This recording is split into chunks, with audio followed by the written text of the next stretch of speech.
वरती आहे हरी जाधव, नॉन स्ट्राईकला आहे तो प्रथमेश जाधव.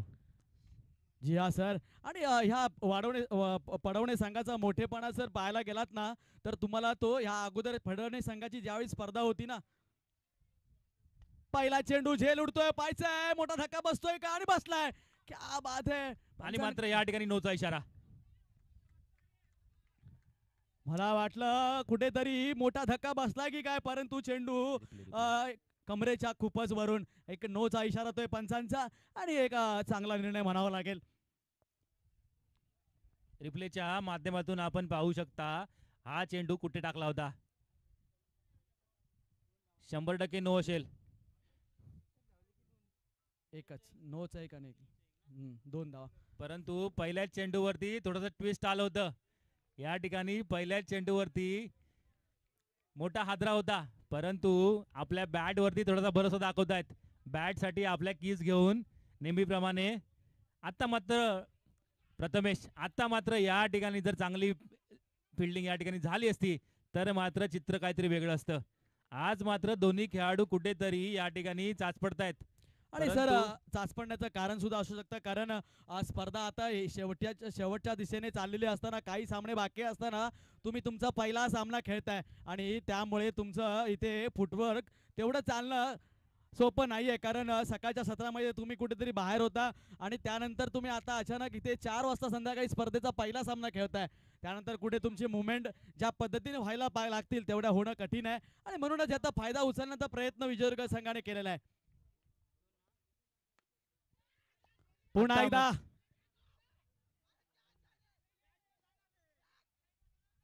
काय ओरडून ओरडून सांगितलं जातंय की बाबांनो, हा झेल होता, आणि झेल कोणाचा होता तर हरी जाधवचा होता. हा तोच हरी जाधव आहे. 18 चेंडूच्या सामन्यांमध्ये आतापर्यंत अनेक हाफ सेंचुऱ्या लावलेला हा खेळाडू आहे. त्यामुळे स्वतः यष्टीरक्षक ओरडून ओरडून सांगतोय अरे की हरीशचा आलेला झेल सोडू नका. म्हणूनच नितीन सारखा गोलंदाज इकडे ह्या ठिकाणी बेंबीच्या देठापासून बोमटून सांगतोय अरे कॅच वरती ये, कॅच वरती ये. आम्ही पण तेच सांगतो मित्रांनो, कॅच सोडू नका. कॅच सोडला तर तुम्हाला मॅच सोडायला लागेल. आणि ती कॅच कोणाची आहे? कॅच कोणाची आहे? ही कॅच हरी सारख्या खेळाडूची आहे. आता मात्र हरी या जीवदानाचा फायदा कसा उठवतील तो पाहायचंय. मात्र हे क्रिकेट आहे, या क्रिकेटमध्ये काही होऊ शकतं. इथे मोठा खेळाडू देखील कधी कधी काही न करता परताना पाहतोय. मात्र आता या ठिकाणी हरी काय करतो पाहायचंय. आता मात्र सुंदर, आता मात्र या ठिकाणी कडक, या ठिकाणी कडक झेल घेतोय. आता मात्र हरी या ठिकाणी बाद होतोय, मोठा हादरा बसतोय. आणि तो मोठा एवढा होता की जर तुम्ही पाहिलात ना सर की विजयदुर्ग संघाच्या अगदी थर्डमॅनला असला खेळाडू सुद्धा या बाउंड्री लाईन पर्यंत येऊन पोहोचलाय. आणि तुम्ही पाहिलं असेल सर की या क्षेत्रामध्ये काऊ कॉर्नर क्षेत्रामध्ये आतापर्यंत घेतलेला पहिलाच झेल असेल, आणि तो हरी जाधवचा असेल. निश्चितच कुठेतरी इथे मात्र आज हरीश फसलाय. कारण प्रत्येक दिवस तुमचा स्वतःचा नसतो. त्यामुळे क्रिकेटमध्ये ज्या दिवशी तुमचा बॅट चालली त्या दिवशी तुम्ही त्याचा आदर केलाच पाहिजे, ज्या दिवशी नाही चालली त्यावेळी दिवशी सुद्धा तुम्ही त्याचा आदर केला पाहिजे. या क्रिकेटमध्ये मित्रांनो तुम्हाला प्रत्येक दिवशी सेंचुरी मारता येत नाही, किंवा प्रत्येक दिवशी तुम्ही खेळालाच असं नसतं. मात्र निदान 50 इनिंग नंतर इनिंगमधील जवळपास जो खेळाडू 40 ते 45 इनिंगमध्ये खेळतो ना, तोच महान खेळतो. आणि अशा खेळा आतापर्यंत या हरीशने केलेल्या आहेत, म्हणूनच अशा प्रकारच्या ह्या खेळाडूचं एवढं आपण नाव होतंय. आणि त्याचा विकेट गेल्यानंतर सेलिब्रेशन सुद्धा सांगून गेलं की हा केवढा मोठा खेळाडू होता. नक्कीच. आता मात्र त्याची जागा सांभाळण्यासाठी येतोय आणखीन एक सितारा विकी जाधव. या खेळाडूच्या माध्यमातून देखील चांगले चांगले फटके पाहायला मिळाले. या खेळाडूने देखील चांगलं प्रभावित केलंय. आता मात्र सुंदर फटका लेग साईडच्या दिशेने 6 धावा. हेच मात्र क्रिकेट आहे.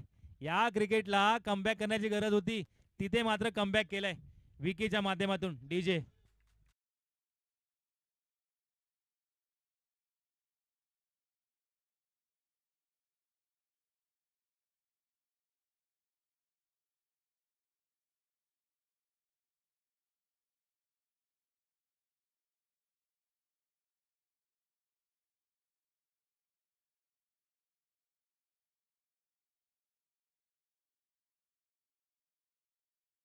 धन्यवाद डीजे. आता मात्र विकी नितीन याच्या पहिल्या चेंडूवरती पहिलाच 6 मारून या ठिकाणी बॅटिंग करतोय. आता मात्र पुन्हा एकदा खेळून काढलेला चेंडू, मला वाटतं हा देखील 4 धावा. इथे मात्र बघायला कणकणी गेलं चौकार. इथे मात्र बघायला गेलं प्रणय सर तर ह्या खेळाडूने थोडी चूक केली आहे. कारण बघितलं तर तुम्ही त्याच्या जो चेंडू पडला होता लँड झाला तो कुठेतरी थोडासाच पुढे होता. इथे मात्र झेलला जाण्याची गरज होती, कारण झेल जरी झाला नसता तरी तो त्या शरीराने चेंडू अडवला गेला असता. इथे खेळाडूने काय केलं, चेंडू आपल्याकडे येईल याची वाट बघितली आणि या मैदानामध्ये चेंडू एकदा पडल्यानंतर तुमच्या डोक्यावरून जाणार ह्यात काही शंका नाही, आणि तेच घडलं. अगदी त्याच्या डोक्यावरून हा बाहेर गेलेला चौकार.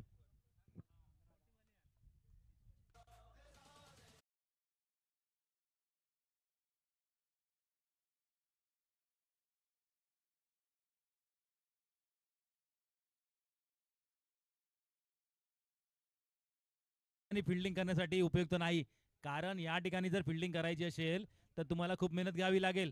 आता मात्र बॉलिंग मार्कवरती येतोय नवीन गोलंदाज 12 नंबरचं टी शर्ट परिधान करून कमलेश.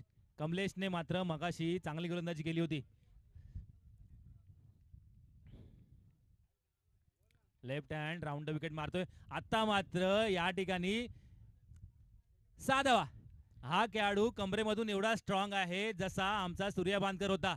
सूर्या बांदकर देखील कमरेमधून एवढा स्ट्रॉंग होता आणि उंचीला देखील एवढाच होता. सूर्या बांदकरची आठवण करून देणारा शॉट आहे 6 धावांसाठी. खणखणीत षटकार डीजे.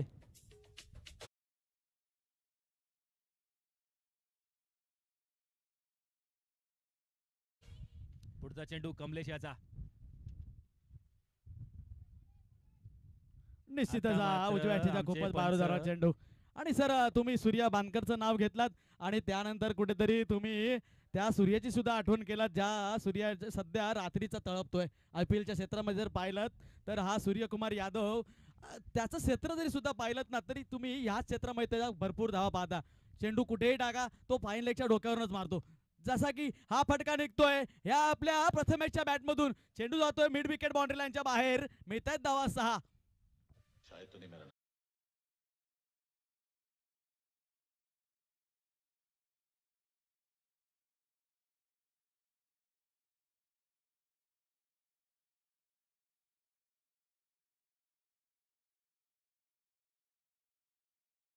नाही आता गाणं लावलं जो शायद मन्या तूने. सुर्वे पुऱ्या मुंबईतील दाऊदला नडला तसाच आता हा प्रथमेश किल्ले विजयदुर्गच्या सर्व खेळाडूंना नडतोय आणि मला वाटतं पुन्हा काऊ कॉर्नरला 6 धावा. षटकार.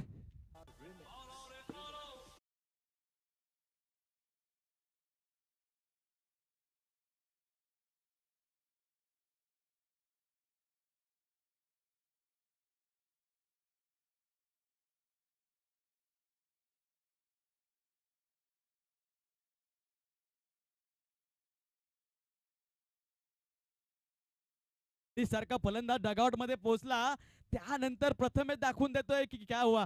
हरीश बा आउट झाला तर काय झालं, मी मैदानामध्ये अजून आहे. आणि या हरीशने यापूर्वी अनेक नेत्रदीपक खेळ्या सजवलेल्या आहेत आणि ह्याच मैदानावरती खेळलेल्या आहेत. असा छोटा पॅकेज बडा धमाका प्रथमेश. प्रथमेशने देखील बरेचशा मॅच वन मॅन शो केल्यात. या खेळाडूकडे क्षमता आहे. या खेळाडूकडे आपल्याला पटोबा संघाला तारून नेण्याची क्षमता आहे. आणि आता मात्र स्ट्राईकवर आहे तो विकी. याच्याकडे देखील क्षमता आहे. याने देखील आतापर्यंत तडाखेबाज फलंदाजी केली आहे. निश्चितच पुन्हा एकदा लेफ्ट आता मात्र लेग साईडने खेळला चेंडू. आता मात्र कशा प्रकारे फिल्डिंग होते पाहिजे. आता मात्र एकच धाव, परंतु या खेळाडूने देखील अलिबाग, रायगड, सिंधुदुर्ग, मुंबई या ठिकाणी सगळ्या ठिकाणी जाऊन सुंदर फलंदाजी केली. गोलंदाजी देखील चांगली केली. हा मात्र मोठा खेळाडू. निश्चितच धावसंख्या झाली ती 36 धावा. आणि ह्या 36 धावा सर बघता बघता निघाल्यात, कारण तुम्ही आणि आम्ही पाहत होतो जर सुरुवातीचे 3 चेंडू ज्या पद्धतीने क्रिकेट हा फटोबा पडवणे संघाने खेळलं त्याच्यामध्ये हरीश सारखा विकेट सुद्धा बाद झाला. मात्र त्या मोठ्या धक्क्यानंतर कुठेतरी मला वाटलं होतं की पडवणे संघ थोडासा अडचणीत येतो की काय, आणि मात्र त्यानंतर काय कमबॅक केला या प्रथमेशने. विकीने तर आल्या आल्या पहिल्या चेंडूवरती षटकार ठोकला होता. धावसंख्या झाली ती 42 धावा.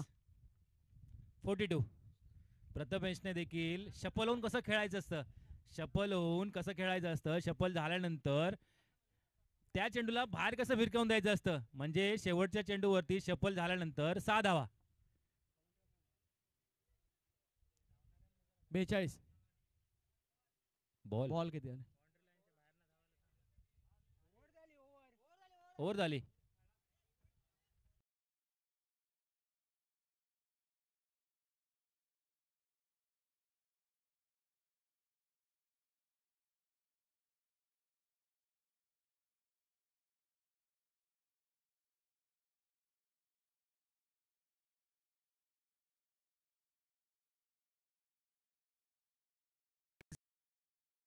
मागेच त्या खेळाडूंना या ठिकाणी वॉर्मअप करण्यासाठी पाठवलंय. त्यांना जरा विनंती असेल, आपण थोडंसं बाउंड्री लाईनच्या बाहेरून धावायचं आहे. क्या बात है यार प्रथमेश, हमारे यहाँ पे आजू बाजू में जो दो स्कोरर बैठे हैं ना, वो गणित के बडे तज्ञ आहे. आणि सकाळपासून या दोघांनी जी कामगिरी केली आहे त्यांनी इथे माझ्या उजव्या साईडला तर सागर बसलाय. अगदी सकाळपासून हे स्कोर बुक सोडलेलं नाहीये त्या खेळाडूने. आणि ते म्हणतात ना की सर, बाज की नजर चिते की चाल, आणि आमच्या सागरच्या स्कोरिंगला जर तुम्ही नाव ठेवत असाल तर तो कुठेतरी मोठा प्रश्न म्हणावा लागेल. कारण एवढा मोठा हा गणिती तज्ञ माझ्या जणू काही बाजूलाच बसलेला. आता मात्र या ठिकाणी विकीने जो खेळलेला चेंडू होता तो मात्र बराचसा बाहेर होता, परंतु वरचा खेळाडू त्याचा जो प्रेशर आहे तो मात्र रिलीज करण्यासाठी त्याला हा चेंडू खेळावा लागला. आता मात्र स्ट्राईक वर येतोय छोटा पॅकेट बडा धमाका. विपुल पाहूया कसा टाकतोय. वारंवार शपल लावून खेळतोय. कमीत कमी ऑफ साईडच्या दिशेने वायच्या दिशेने चेंडू होता, मात्र याला 6 रनच्या दिशेने भिरकावून लावलंय. 6 धावा, षटकार.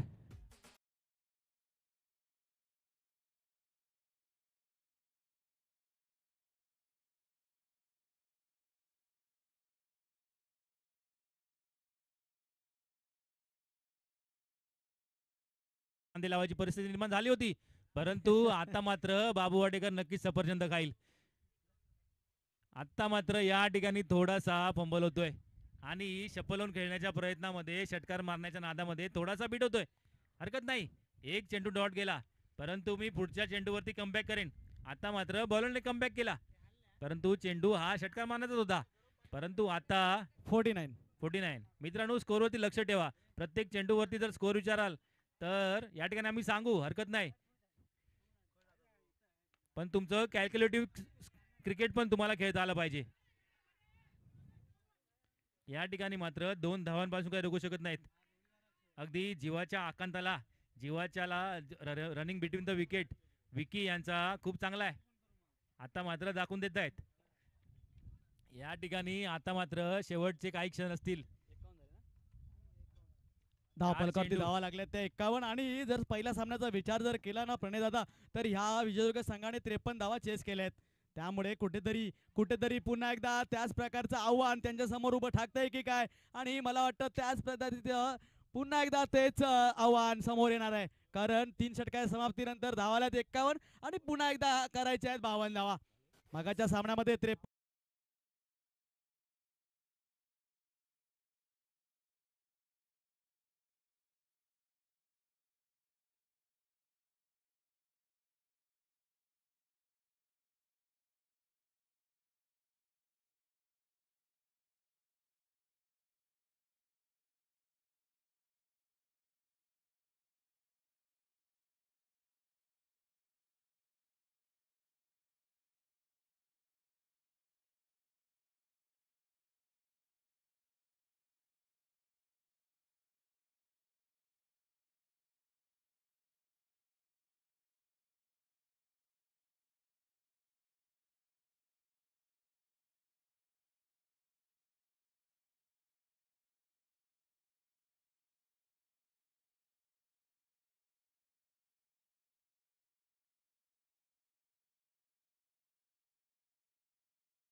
कमतरता भासू देणार नाहीयेत. दरम्यान सामन्याला सुरुवात होते आणि विकी पहिलं आणि संघाच्या वतीनं पहिलं षटक घेऊन होतोय.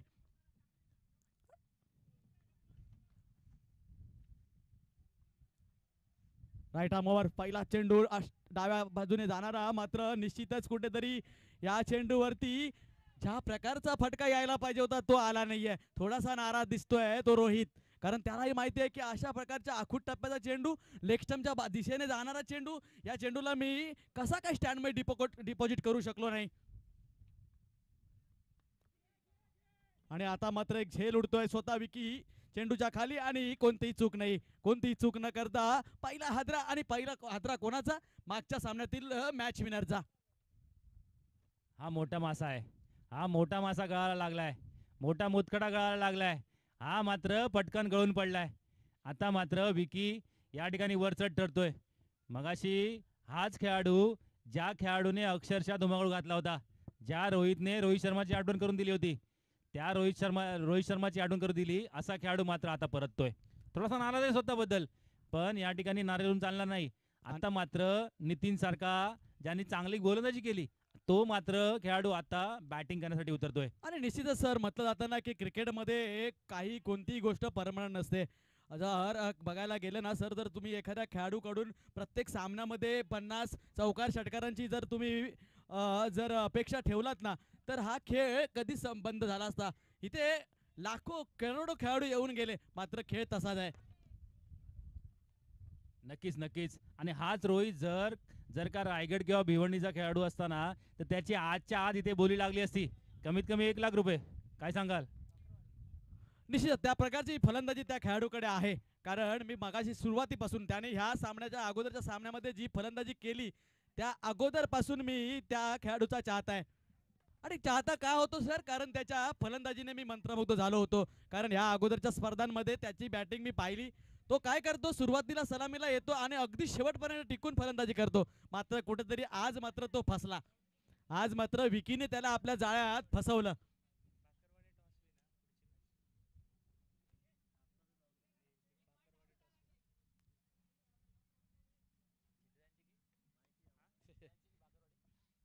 चित्र्यांची भाकरवाडी नाही सर, आपल्या या स्पर्धेमध्ये एक भाकरवाडी संघ दाखल झालेला आहे.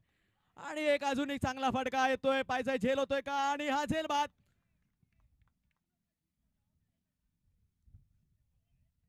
इथे जिथे मात्र चेंडू बॅटला लागला, लेग साईडच्या दिशेने हवेत गेला, तर चेंडू सीमारेषेच्या बाहेरच जाऊन थांबतो. आणि तिथे मात्र हा झेल बाद. मला वाटतं सर, हा पहिलाच कॅच असेल तिकडे घेतलेला, कारण तिथे कॅच घेणं एवढं शक्य नाही, कारण वाऱ्याच्या दिशेने चेंडू कधी खाली जातो कधी वरती राहतो. तिथे जज करणं तेवढं शक्य नाही. सुंदर कॅच स्वप्नीलच्या माध्यमातून पाहायला मिळाला. स्वप्नील मुळम देखील देवगड तालुक्यातील एक चांगला खेळाडू.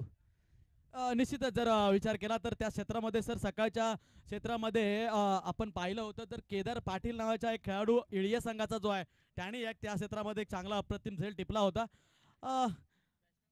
तर वळूया पुन्हा एकदा सामन्याकडे. नवीन येतोय फलंदाज प्रतीक, तर नॉन स्ट्राईकला भरत. काय सांगाल प्रणय सर, भरतच्या नशिबामध्ये आज चेंडू खेळायचा योग आहे? कारण पहिल्या सामन्यामध्ये 0 वरती एक चेंडू न खेळता बाद झालाय, आणि या सामन्यामध्ये सुद्धा अजूनही स्ट्राईक मिळाला नाहीये. आता भरत चल परत सांगतोय की अजून खेळतोय, पाहूया. कारण आता पण मला वाटतं स्ट्राईक नाही, कारण ओव्हर संपते. पहिला सामना एकही चेंडू न खेळता तंबूत परतला रनआउटच्या स्वरूपात तोच हा भरत. या सामन्यामध्ये 6 चेंडू झाले खेळून, तरी पण त्याला स्ट्राईक भेटत नाहीये, तोच हा भरत. विकीने आपल्या षटकामध्ये एक षटकार जरी खाल्ला असला, तरी पण इकॉनॉमिकल गोलंदाजी केली आहे. फक्त 8 धावा, 9 धावा याच्या माध्यमातून पाहायला मिळाल्या. सुंदर गोलंदाजी या विकीच्या माध्यमातून पाहायला मिळाली. आणि फटोबा संघाला आज मात्र फटोबा संघाचा बाबू वाडेकर मात्र विकेटीच्या मागून काहीतरी सांगतोय, कारण बाबू वाडेकरच्या तोंडातून निघालेले शब्द हे मात्र खूप मोलाचे असतील. आणि सकाळपासून सर आपण पाहतोय ना, आपण म्हणतोय ना की एखाद्या खेळाडूला, एखाद्या संघाना एक संघ बांधणी कशी करायची असते ना, ती अशा प्रकारच्या मॅनेजरकडून शिकावी. आणि तुमच्या म्हणतात ना की एका घरामध्ये एक कर्ता पुरुष असतो, ज्याला आपण आपण आपल्या घरामध्ये जो कर्ता पुरुष असतो ना, त्याच्यामध्ये एक घर बांधून ठेवण्याची कला असते. तशाच प्रकारचं एक संघ जरी विचार घेतला तर त्याच्यामध्ये सुद्धा एखादा असा खेळाडू असतो जो वरिष्ठ असतो आणि तो वरिष्ठ खेळाडू आपल्या संघाला पूर्णपणे बांधून ठेवतो आणि त्याच पद्धतीचा हा बाबू वाडेकर सर. आणि घराचा जो कर्ता पुरुष असतो ना, तो खूप वादच असतो, चांगला पटर पटर पटर पटर करत असतो. परंतु आमचा बाबू वाडेकर शांत असतो. आमचा बाबू वाडेकर एकदा सांगतो, यायचं तर ये. पुढे बोलायचं तुम्हाला काहीतरी होतं, परंतु ते आपण लाईव्हच्या स्वरूपात असल्यामुळे थांबवणं गरजेचंच आहे. कारण जरी किती मैत्री असली तरी आज यूट्यूबच्या माध्यमातून ही स्पर्धा संपूर्ण देशामध्ये जिथे जिथे ही लिंक पोहोचली आहे तिथे तिथे पाहिली जाते आणि निश्चितच एका उंच उंच दर्जावरती जाऊन पोहोचलेली ही भैराई देवी चषक. नक्कीच नक्कीच. या ठिकाणी मात्र प्रशांत आचरेकर इरादे स्पष्ट करतोय की मी या ठिकाणी गावावरून या ठिकाणी का आलोय, 500 किलोमीटरचं अंतर कापून या ठिकाणी का आलोय. आज मात्र या ठिकाणी निखिल परकर नसेल, परंतु मी या ठिकाणी आहे. मी या ठिकाणी माझ्या फिरकीची जादू दाखवू शकतो. या ठिकाणी मात्र यॉर्कर चेंडू कशा पद्धतीने खेळून काढलेला, कणकणीत चौकार, 4 धावा.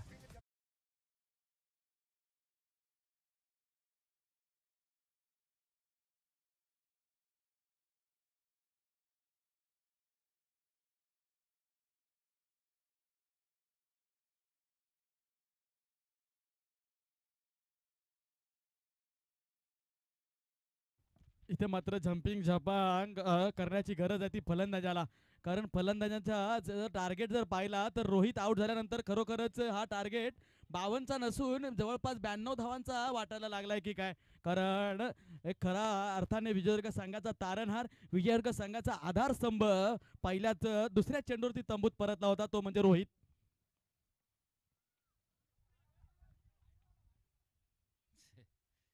पण अशा पद्धतीने नांगी टाकून चालणार नाही. रोहित जर आउट झाला तरी पण आपल्याला आपल्याला विजयाच्या समीप जाऊ शकतो. जर आपल्याला विजय जरी करताना आला तरी पण आपल्याला मैदान जिंकता आलं पाहिजे. जे बघणारे प्रेक्षक आहेत त्यांची पण मनं जिंकता आली पाहिजेत.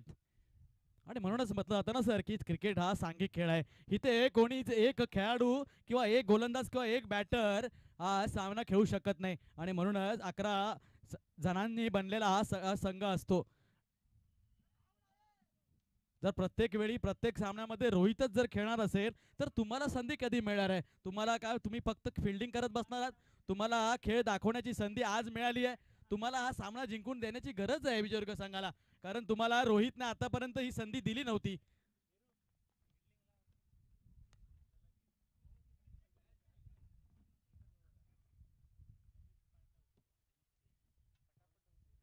इथे मात्र एक धाव सिंगलच्या स्वरूपात मिळते.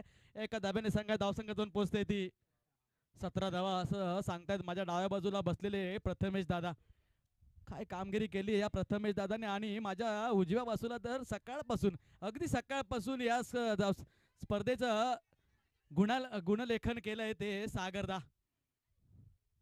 दरम्यान गडी बाद होण्याची शक्यता आणि बाद झालाय. पंच स्क्वेअर लेगचे सांगतायत, अगदी बोट आकाशाकडे दाखवून सांगतात की हा गडी पोचलाय पोचलाय पोचलाय, पण तू बोट दाखवलंय वरती, परंतु पोचलाय कुठे, डगआउट मध्ये. नाहीतर तुम्ही बरोबर, काहीतरी नवीन समजाल. म्हणजे सांघिक खेळ कशा प्रकारचा असतो, क्रिकेट चांगलं क्रिकेट कशा प्रकारचं असतं, या क्रिकेटचं चांगलं प्रात्यक्षिक मित्रांनो फुटबॉल संघाकडनं पाहायला मिळतंय.